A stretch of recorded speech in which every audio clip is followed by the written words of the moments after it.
प्रश्नावली 14.2 का प्रश्न नंबर 1। तो चलिए देखते हैं। तो हमें प्रश्न 1 में कुछ और अलग से प्रश्न देके रखे हैं, उनको हमें हल करते जाना है। इसमें हम ले रहे हैं इसका प्रश्न नंबर 1। तो इसमें करना क्या है, हमें क्वेश्चन को ध्यान से पढ़िए। निम्नलिखित व्यंजकों के गुणनखंड कीजिए। ठीक है, ये हमें कोई व्यंजक दिया गया है और इस व्यंजक के हमें क्या करना है, गुणनखंड करना है। ठीक है, तो ऐसी जो समीकरणें होती है, व्यंजक होते हैं, इसको मैंने जो परिचय वाला हमारा पाठ हुआ था उसमें मैंने बताया था कि किस प्रकार से जो है हल कर सकते हैं।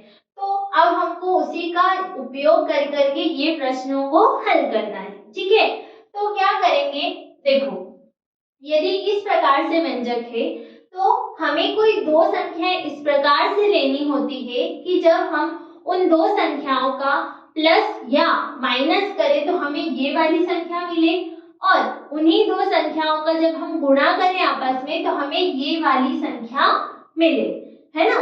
मतलब हमें कोई ऐसी संख्याएं, दो संख्याएं सोचनी है कि जब हम उनका प्लस करें तो हमें ये वाली संख्या मिल जाए, और जब हम उनका आपस में गुणा करें तो हमें ये मिल जाए। अब ऐसी कौन सी संख्या हो सकती है, तो चलिए देखते हैं। तो देखो 4 को मैं जब 4 में जोड़ूंगी तो मुझे क्या मिलेगा, 8। ठीक है, 4 को 4 में जोड़ूंगी तो 8 मिल जाएगा। उसी प्रकार 4 को 4 से गुणा करूंगी तो मुझे मिलेगा 16। समझ में आया क्या? दो संख्या मैंने क्या ली, 4 और 4।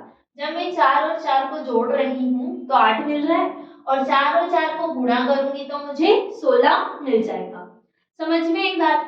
ठीक है, तो मतलब मुझे मिल गया, दो संख्याएं मिल गई। अब इसको मैं गुणनखंड के रूप में कैसे लिख सकती हूँ, तो ध्यान से देखिए। ए स्क्वायर मेरा ए स्क्वायर ही रहेगा, प्लस 8 को मैं लिख सकती हूँ 4 प्लस 4, क्योंकि मैंने यहाँ पे बताया आपको, है ना। अब ए है तो हम यहाँ पे ए लिख देंगे। सिर्फ 8 के मैंने गुणनखंड करके अभी लिखा है, प्लस का 16 ऐसे ही रहेगा। ठीक है, बस हमको पता होना चाहिए कि ये दो संख्याओं का जब हम प्लस कर रहे हैं तो हमें ये मिलेगा, और जब गुणा करेंगे तो ये मिल जाएगा। ठीक है, 16 का हमें गुणनखंड नहीं करना है अभी। ठीक है, अब ये जो हमारा a था उसका हम कोष्ठक के अंदर गुणा कर देते हैं, तो क्या होगा, a square plus 4a plus का 4a। कैसे हुआ, a का गुणा सबसे पहले 4 में किया, फिर इसी a का गुणा 4 में कर दिया। ठीक है, प्लस का 16। इतना समझ में आया? अब यहाँ पर हम कर लेंगे, दो दो का समूह बना लेते हैं। ये दो हो गए और ये दो समूह बन गए।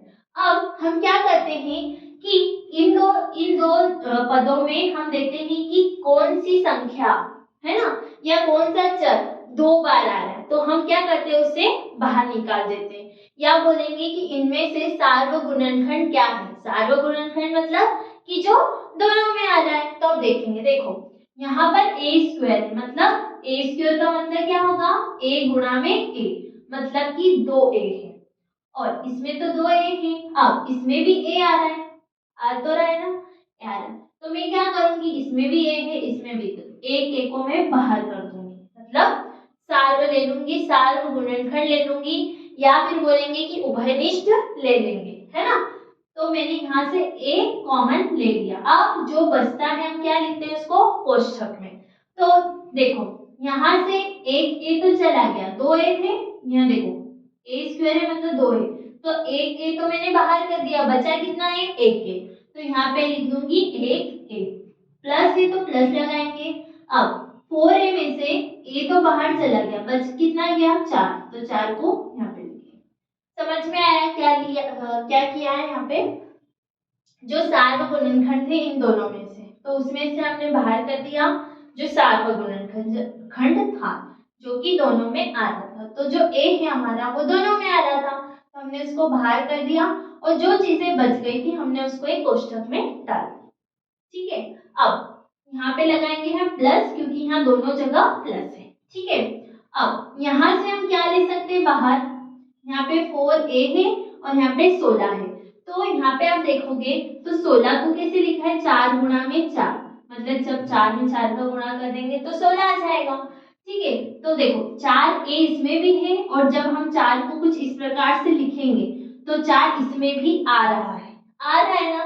तो इसमें भी 4 है, इसमें भी, तो हम क्या करेंगे, एक 4 को बाहर ले लेंगे। क्या करेंगे, एक 4 को बाहर ले लेंगे। अब इसको तो मैंने ये लिखा था 4 गुना में 4। अब यहाँ से एक 4 बाहर आ गया तो यहाँ पे कितना बचा, a बचेगा, बस a ही बचेगा। यहाँ प्लस है तो हम भी प्लस लगाएंगे। अब 16 को लिखा हमने 4 गुना में 4, तो इस 4 को तो मान लो हमने बाहर कर दिया, बचा कौन सा 4, ये वाला एक तो बच गया है ना, तो उस एक को हम यहाँ पे लिखेंगे। समझ में आया? हमने दो समूह बना लिए, फिर हमने देखा कि सार्वगुणनखंड कौन से, उनको अलग करके जो चीजें बच गई थी उनको हमने एक कोष्ठक में डाल दी। ठीक है, अब देखो यहाँ पे भी a+4, यहाँ पे भी a+4 दो बार आ रहा है, तो हम क्या करते हैं, क्या दोनों बार लिख देते हैं? नहीं, यदि कोई चीज समान आ रही है और दो बार है तो हम क्या करते हैं, एक बार लिख देते हैं उसे।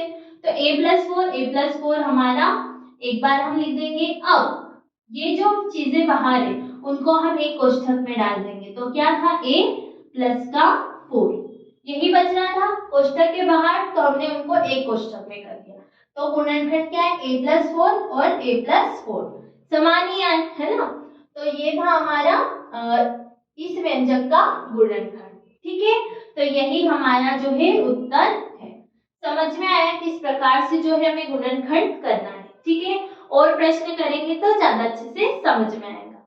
ठीक है, तो ये था प्रश्न 1 का। अब देखेंगे इसका दूसरा वाला प्रश्न।